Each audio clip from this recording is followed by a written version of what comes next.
તો ખરા. એ હારું. બહુ હારા બટાટા બનાવ્યા મેં. કેવા તીખા બટાટા બનાવ્યા. આ બટાટા થોડાક વધારે તીખા બની ગયા હું તુંય તે હતું એટલું બધું મરચું બટાટામાં નાખી દીધું લાગે. પણ બટાટા થોડાક વધારે તીખા બની ગયા હું શું કરું? પણ એટલે આટલા બધા તીખા બટાટા કોણ ખાહે? ઉભા રહ્યો ને, એનો રસ્તો મારી પાસે શેક છે. લો બોલો કેવો માણસ છે, કેટલા તીખા બટાટા બનાવી નાખ્યા. હવે આવા તીખા બટાટા વેચવા હું ગયો હોય તો મને કોક ઢીબી નો નાખે. હવે શાકો તો બટાટા.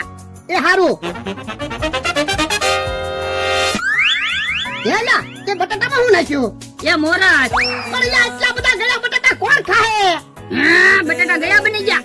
તો હું તુંય તે હા, થોડાક વધારે બટાટા ગયા બની ગયા. પણ યાર આટલા બધા ગળ્યા બટાટા કોણ ખાય કે લે? ઉભા રહ્યો ને, એનો મારી પાસે રસ્તો છે જ તે.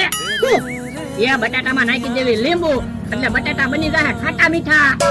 યો બોલો, મને તો એમ હતું 70-80 રૂપિયા ખર્ચો થાય, આ તો ખર્ચો વધારતો જ જાય. 8 રૂપિયાના બટાટા આવ્યા, પાછી મોરેશ નાખી, હવે લીંબુ નાખવા ગયો. કેટલો ખર્ચો કરવાનો છે?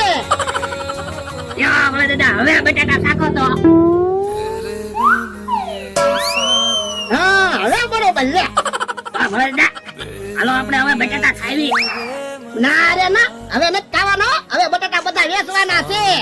યો બોલો, તમારે તો બટાટાના પૈસા આવશે અને મેં તો એટલી બધી મહેનત કરી, એમાં મારે તો શું ફાયદો? તો પણ કાંઈક વિચાર ને, બટાટાના સાદા પૈસા આવે એવું. તો એટલા બટાટા 500 રૂપિયા વેચી દેવી, તો તમે મને કેટલા રૂપિયા આપશો? પણ એટલે એટલા બટાટાના 500 રૂપિયા કોણ આપે? એ મારી પાસે પ્લાન છે જ તે, એટલા બટાટાના 500 રૂપિયા આવશે. શું પ્લાન છે? એ વરાવો. આ એ